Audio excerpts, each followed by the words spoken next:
I'm Josh McGrath. I'm Andrew Haas. And this is the Ardent Pursuit Podcast.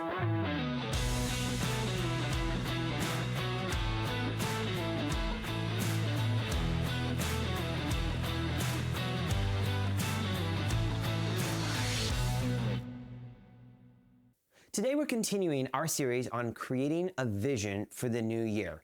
And we are going to be looking at part 7 of 8 today, which is exploring the importance of creativity in your life. Now, Andrew, I know that a lot of our listeners really want us to get back to our regularly scheduled program, talking about dating, relationships, how to pursue them. We're going to get there only one more week after today, and we'll be back. We've got some great topics in the queue. Can't wait to begin to unpack those and share those with our listeners.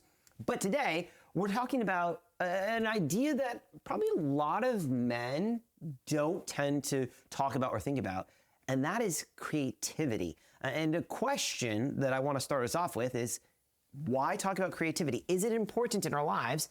And I want to just emphatically say, yes, it is important. Well, and let's start with a few quotes here to just help us frame like what creativity is or what it could be. Albert Einstein said, "Creativity is intelligence having fun."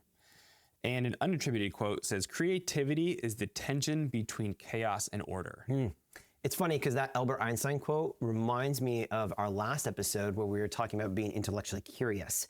And the idea really that Albert Einstein's touching on is that by being intellectually curious, you're going to be creative. And so while we tend to think of creativity maybe in the modern mindset as being, the arts, creativity is not, relegated as solely the stage or a performance. It's something that can exist in any sphere in our lives. And from a Christian perspective, creativity is deeply ingrained in who we are. From the very beginning, from the account of creation, God displays creativity in some very big ways. He absolutely does. And maybe not all of our listeners ascribe to a Christian worldview. But for the believer, it's really important to take note that God, he comes on the scene and his first role is creator.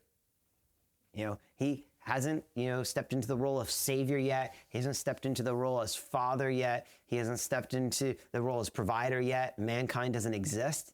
The very first role he steps into, he shows up on the scene, the curtain opens, and it's God as creator. And when we look at the world around us, one of the things I love to do is watch nature documentaries, because my mind is blown away by the creativity of God displayed through his creation, from microorganisms to the massive, mountains and the weather patterns of our world. He has shown his creativity on what seems like an infinite number of levels. And our capacity to create is unique among all created beings. Now, creativity certainly has a dark side. Yes. And we know that, I would say predominantly among men, we have the ability to be creative in very harmful and dark ways. And so that's obviously not what we're talking about here, but something that men do need to be aware of and very mindful of. Is my creativity being used for selfish reasons? Is my creativity in any way harming somebody? And so these are the things that, we keep these at the forefront of our mind. Yeah, history is replete with men, and nations utilizing creative means for the destruction of others and for the selfish gain of their own. The 20th century, sadly, is full of this. Millions of lives lost because of men figuring out really creative means to murder millions of people. And it's really important that as, biblically oriented men, or just as, men of a modern culture, even if you don't ascribe to the Christian faith, that you are leveraging your creativity for the benefit of the world around you, for the benefit of others. Augustine, one of the early church fathers, he had a strong belief that any artistic expression or invention should point back to God, that it should not bring glory to the self. He wrote, quote, "We did not make ourselves, but he who made us is the source of all beauty," end quote. And I love that because it's so easy as humans, when we begin a creative endeavor, whether we're, in the words of Augustine, inventing something or creating a piece of art, to do so in a way that will bring attention and glory to ourselves. But in reality, the creativity that we're involved in should point back to God and should bring benefit to others around us. That is a good point. Too often, the creativity that we as men demonstrate or lean into often is for selfish gain or self-promotion, self-glorification. And men need to be aware, like, that can't be the reason that you excel in creativity. Absolutely. There's a temptation, I think, probably for the modern man to view creativity as being at odds with masculinity. And one of the reasons is because in our modern view of creativity, I think we tend to ascribe it to, the arts, playing an instrument, singing, dancing, musical theater. That's the arts. And I'm not creative like that. And we can even view the arts as being more of a feminine thing. Now, again, we have female listeners, and so I just want to make a note. We're not making the argument that creativity is solely and definitively only something that is masculine. But what we are saying is that to be masculine doesn't mean you can't be creative. Creativity is part of the masculine trait. Creativity is also part of the feminine trait. Yes. But as a man, to view creativity as a feminine trait and not as a masculine trait is to miss out on part of the masculine experience. Well, and for example, there is unfortunately a very common narrow view of creativity, predominantly among men, that to be creative means you know how to sing, or you can dance, or you can act, or you play an instrument. I think that's the low-hanging fruit. And some guys might actually avoid those things. They might not feel naturally drawn to them, which that's actually not the problem. The problem is viewing creative expression solely kind of in that sphere, because creativity is so much bigger than that. Absolutely. And so, the call to men is to not have a narrow view of what creativity is. Now, it doesn't mean that men can't participate in those more classical, creative expressions that you just mentioned. I do think, however, that, over the last, 60 or 70 years, we've seen a lot of the theater, music, arts, kind of environment really attract a lot of feminine men. And there's definitely a large gay community presence within the classical arts space. And I know, as someone who grew up playing piano, I attended, music school, went to school for piano performance. I was, to some extent, a bit of an anomaly among my friends. Most of my friends were gay. And I remember, while being in college, a lot of my friends would say, "Josh, when are you going to come out? When are you going to come out?" I actually had a very funny conversation with my Russian teacher, like my junior year of college, where I went to my lesson, and she started by being like, "Josh, this is a safe room." And I was like, well, thank you. She's like, "No, you can tell me anything you want." And I was like, I'm there to play, a sonata. I was like, "Oh, no, thank you." She's like, "It's okay. You can like whoever you want. It's safe to tell me." And I was like, okay. Like, I know I can like whoever I want. Appreciate. She's like, "No, if you like boy, that's okay." There was no "if you like girl, that's okay." It was just "if you like boy, it's okay." I was like, "Well, I don't." And she's like, "It's okay. It's a safe space. You tell me that if you like boy, that's fine with me." I was like, "Well, I don't." She's like, "No, it's okay. It's okay, Josh. This is a safe space." Oh, man. It was very funny. I was like, it came out of nowhere. Like, I just literally went to my piano lesson, and that was the first thing she opened up with. So I'm very familiar with the artistic, space. I've been in many musicals. I love musical theater. I've participated in many a dance class. So I'm very acquainted with a space that, to the modern man looking in at it, he might be uncomfortable. He might think that that's an environment for gay people or for women. And I'm here to say it's not. And in fact, as men, particularly as Christian men, we have a call to redeem any environment that is not God honoring. And sadly, over the last 100 years, we've seen many of the artistic expressions within our culture become a place that does not glorify God, that is about glorifying self and self-promotion and self-satisfaction and what makes me happy. And so I very much feel a call to participate in the arts, to be creative in that way, because I feel as a believer, I have a duty to help, redeem those environments in whatever capacity I have influence in. And I'll just hone in on dancing just for a second, not because I think it is necessarily a necessary expression of creativity, but I will just say,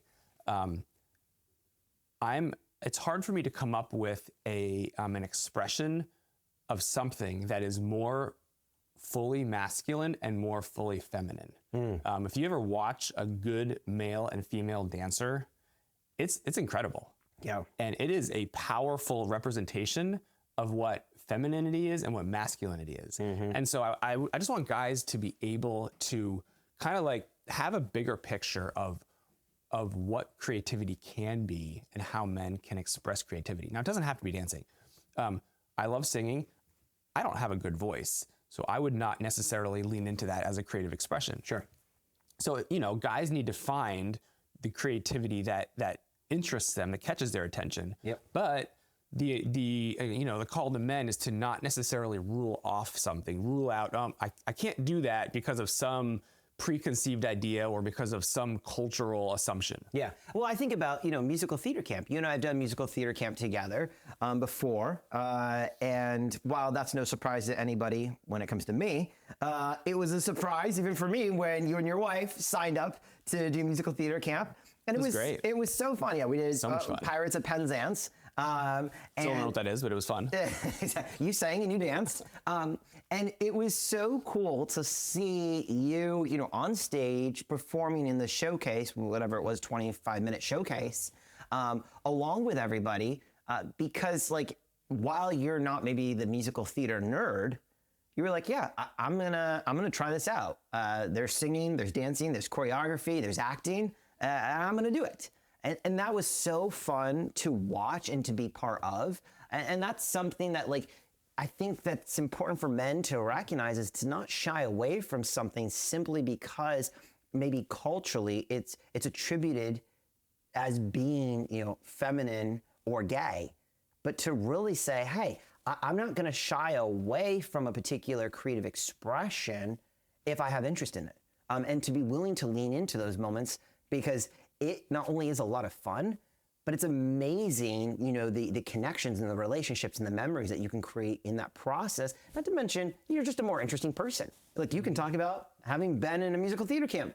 Not all men, married men of 7 can say that, but you can. And there are other areas too. You could look at, politics or finance, areas where arguably there are higher levels of corruption or deceit, and think, oh, I can't go there. As a moral, upstanding character, I certainly cannot involve myself in such things. Yeah. But there are a lot of creative ways that you can get involved in that men can get involved in these areas and bring creativity. Bring a good expression of what that is, and that can be a really good thing. Yeah. Too often, I think we even shy away from areas simply because there's some preconceived notion. And it's easy for men to potentially view the world in kind of a binary lens, industry or creativity.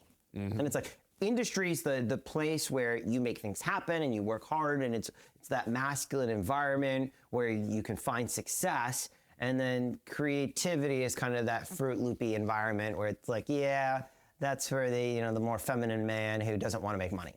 But the reality is, masculinity can thrive in both and really needs both, because creativity is not relegated to simply the stage or a musical instrument or a painting or poetry. Creativity is actually worked out in many, if not all, fields of life. And there's 4 areas that we want to examine here today, and just have a conversation to bring to the forefront for our listeners the fact that creativity is not simply the arts. but creativity is really something that's found in life. And so the 4 areas that we're going to explore today are problem solving, arts and literature, business, and relationships. So problem solving. I like to think of, the TV show MacGyver. Maybe not everyone's, watched MacGyver, but most people are familiar with the concept of who MacGyver is. He's a guy who is able to get out of basically any situation using the most creative means possible. And it doesn't matter where you are in industry, there will come a moment where you will likely need to figure out a creative solution. And, you can MacGyver that moment by being creative with the resources that you have available at that time.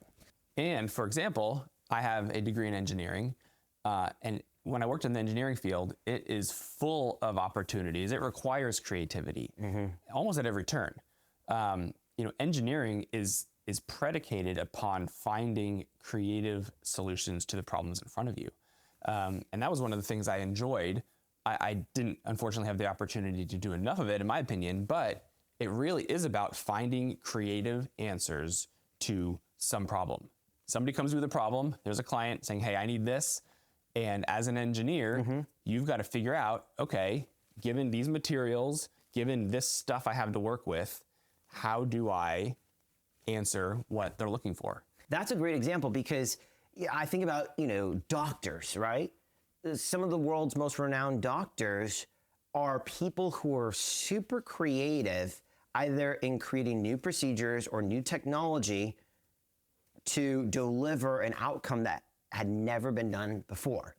I think about, Dr. Ben Carson, right? He performed the first, successful separation of conjoined twins. That's right. And it's like, at some point, like there's no textbook, there's no professor, there's no Google article. It's you looking at the resources that you have and being really creative with the knowledge and information that you've got to work with to produce an outcome that had never been done before. Man, talk about creative. I think about some of the best mechanics that I've ever known. They are men who know cars inside and out, and they're able to get so creative with solutions when it comes to resolving problems with a vehicle. It's not just that they intellectually know this bolt goes here and this, I know nothing about cars, so I don't even know how to describe it. This just shows I went to school for music. But it's this pipe goes here. That's not what they're doing. It's not just an intellectual, part A goes to part B. It's based upon this sound, based upon this feel, based upon what I'm seeing, I'm going to creatively figure out a solution to this problem. So I have a pickup truck that a few years ago, I happened to break the back window, and I called the auto glass repair shop, and they send a guy out to replace the window, and the guy comes out, he pops the old window out, rehooks the motorized cable and puts it all back together, done in short order. And I was like, wow. It's like, hey, great, that was quick. You must do this. You fix pickup trucks a lot. And he says, actually, I've never done this before. I've never done a pickup truck rear window before. Wow. But he said, having done windows in the past of other vehicles, and just through figuring it out, I was able to just replace it. No way. And it worked like first time. There's been no issue since. And I was like, wow, that takes a level of creativity to even unpack something like that and figure out for the first time. Yeah, he had like a general understanding of replacing windows, but usually side windows, maybe a windshield, much different than a back window, specifically the little motorized one that slides. And so, even little things like that, that's a very creative endeavor to figure out something on the go and not have to sit there and like look through manuals. And he just worked there and made it look like he'd been doing it his whole life. That's awesome. Now, I think that our listeners would be curious, how did you break your window? Yeah, not a big deal. But it never is. It never is until you try to push a four-wheeler that had a non-functioning motor. Something that wouldn't start. It wasn't a battery because you can replace those. Yeah. But me and I think it was my father-in-law, we were pushing this 4-wheeler up a ramp into the bed of the truck. And, the ramp is, it's a steep angle. So we're really pushing this thing up. And there's that tipping point that we were not aware of. And it got over that tipping point and it just, friction and gravity worked against us initially. And then it worked for us. And the thing just like straight into the window. And you're an engineer. Wow. Thank God your time in the field was short. Some bridges may have come down. Well, your example of the guy replacing the glass reminds me of, our friend John, who's a contractor. And I know that he's done a lot of work on your house over the years. And you might not think of contracting work as a super creative environment, but John is one of the most creative people I know, because whether he's doing a renovation or building from the ground up, you're going to run into some type of problem, and his ability to come up with creative solutions to resolve those issues is better than anyone I know. And it is amazing how, if I'm going to do any type of construction project, I want John there because I know there's going to be a problem and I need a creative person to help provide a solution.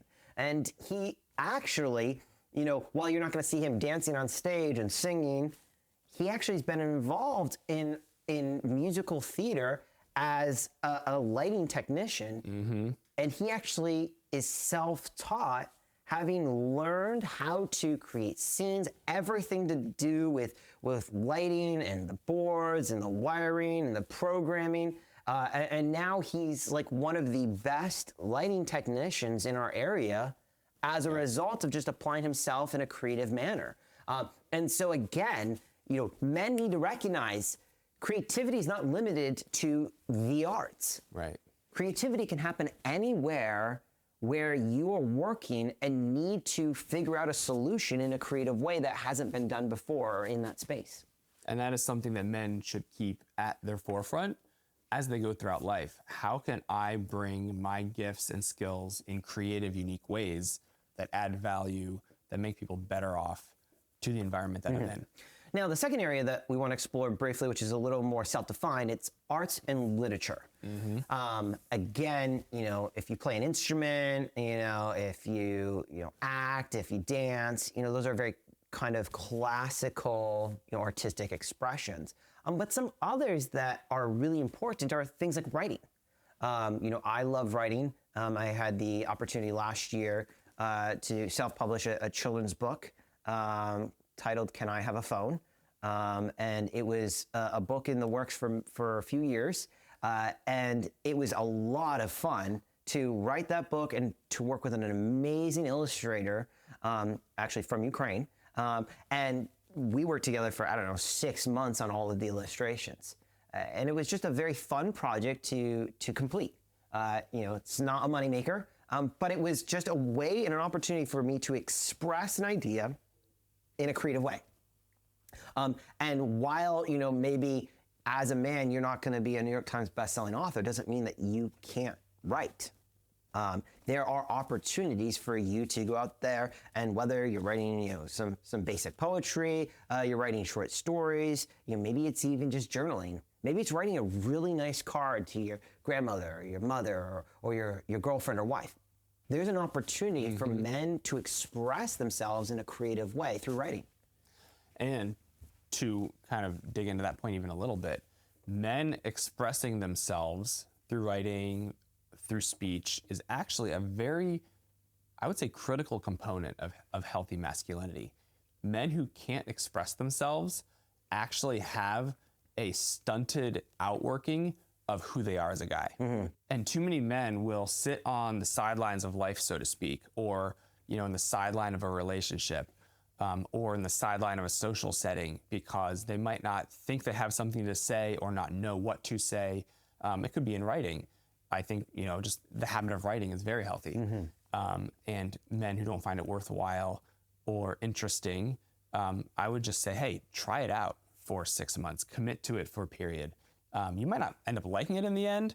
It could still be a good practice.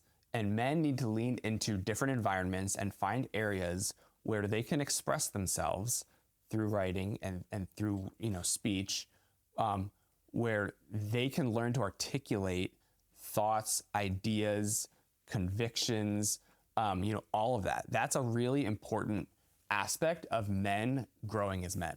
I heard someone say, I really wish I could remember where, but essentially the idea was when men swear, or when people swear, it's because they lack the vocabulary to communicate ideas. And so they go to the most base form of communication, which is swearing.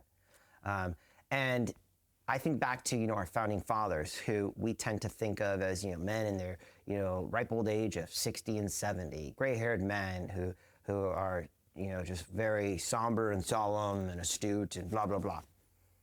But in reality, they were men mostly in their 20s and 30s. And they're writing the Declaration of Independence, and they're writing the Constitution, and they're writing the Federalist Papers. And it's like mind-blowing what they're communicating, what they are creating.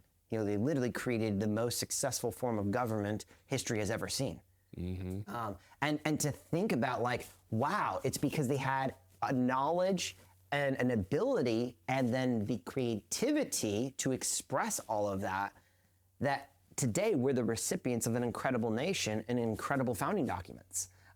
Simply because men were being creative. That's mind-blowing to think about. And we've talked about this before, but one of the hallmarks of masculinity is it should be bringing value to people and places. And it should be making the world around them a better place.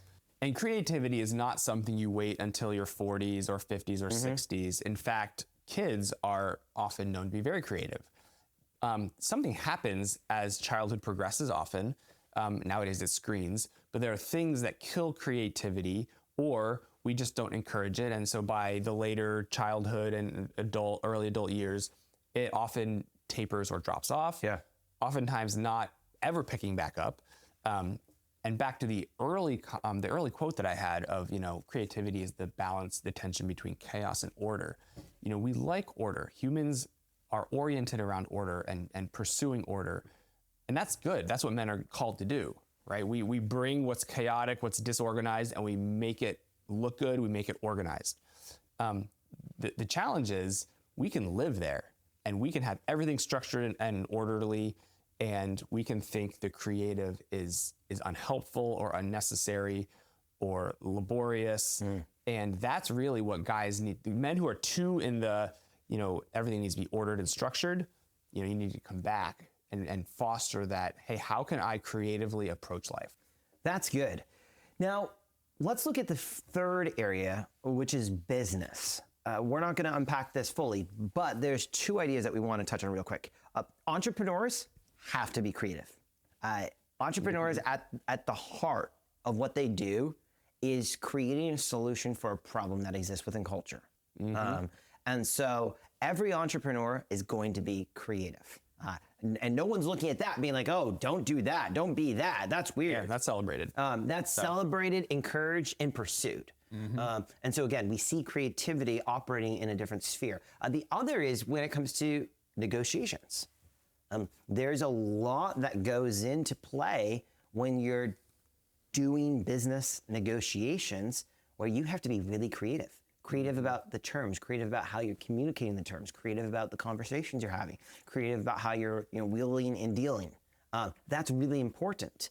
Again, there are people who are very, very exceptionally good at negotiations. And why? Because they're super creative. Yes, the book Never Split the Difference comes to mind. Fascinating book about a former hostage negotiator. Yeah. And his skill in negotiating and navigating those complex and difficult exchanges and conversations is fascinating. And so, yes, it's absolutely a creative way that you can express yourself. Which really leads into our fourth and final area of exploration today, which is relationships. If you're in a relationship with somebody, you're going to have to employ, creativity to navigate that relationship in a way that's healthy and that is holistic. Because guess what? People are unpredictable. Life is unpredictable. And particularly as a man, we talked about this early on, men are called to lead romantic relationships. As a leader, you are going to have to come up with creative solutions to problems that arise along your journey of pursuit, along your journey of marriage if you end up married. And this should be obvious, but there's no one size fits all to the hurdles and the issues that you will be faced with in a relationship. And so men that are interested in pursuing somebody, or if you're already in a relationship, it takes a lot of creativity to navigate, conflict and disagreement and just different opinions. It doesn't even have to be like butting heads. It can just be, two people seeing something two different ways. And as a guy, the call for the guy is to lean into creatively navigating that in a way that's going to leave her better off and you better off. Ultimately, obviously you're prioritizing her, but yes, creatively approach conflict resolution and differing opinions, and you'll really set yourself up for success. I think about Ben Shapiro, and he talks about, early on in his marriage with his wife, and how he eventually arrived at the place where when she'd come to talk to him, he'd ask her, is this a you want me to listen conversation or you want me to provide a solution conversation? Because, exactly. He employed a very creative process to an environment where he was getting in trouble because he kept being like fix-it oriented. Because men, we tend to be very fix-it oriented. And so, his wife was coming to him to talk about things and he was trying to provide solutions. And she's like, I don't want a solution.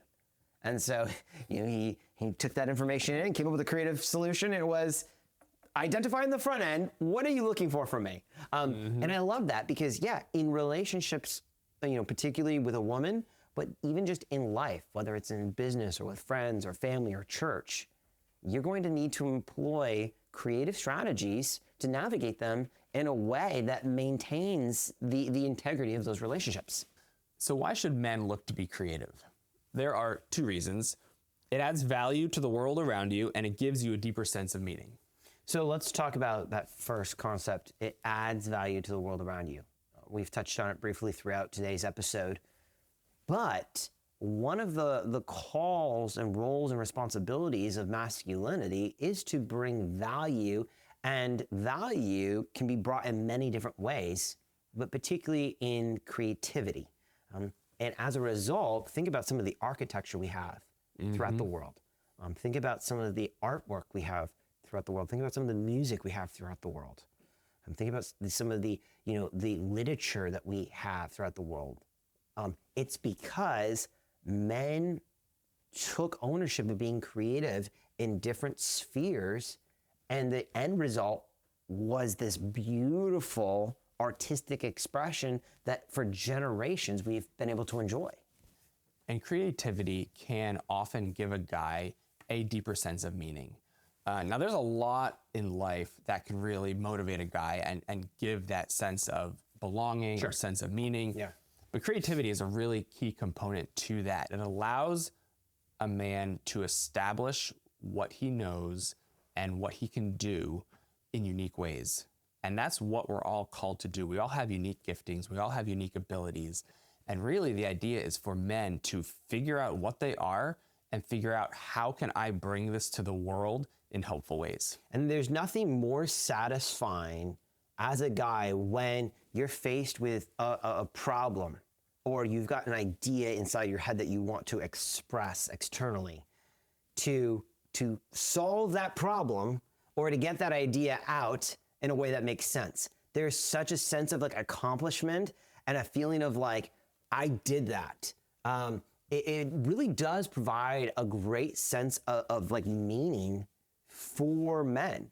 Obviously, we derive meaning from many different places, and predominantly from relationships.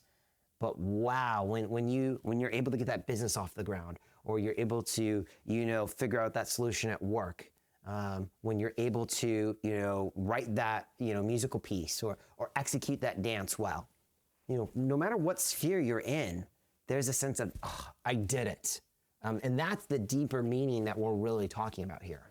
And those, on the whole, are going to make you, to use the quote, the most interesting man. And so as men, we want to pursue what is meaningful, what is impactful, what is going to ultimately leave a mark. Yes. I think that's a good place to end today's conversation. And so as we conclude here, two very simple things we want you to do. Number one, look for opportunities in your life to be creative. It doesn't necessarily mean you're going to be on stage performing in front of people. Maybe it will. Awesome if it is.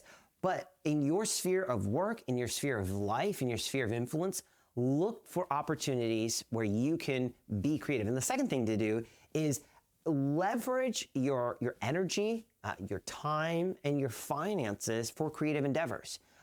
Particularly if you're a single man. This is so good for you. This very podcast, the set, everything that we're doing here is a result of us leveraging, our time, our abilities, our talents, and our finances to create it. It didn't just happen on its own. And I'll tell you, as someone who's been involved in the artistic, space for decades, there really is a true sense of accomplishment that you find when you step out and you employ creative means. As always, we love having you here on the Art in Pursuit podcast, and we look forward to having you here next time.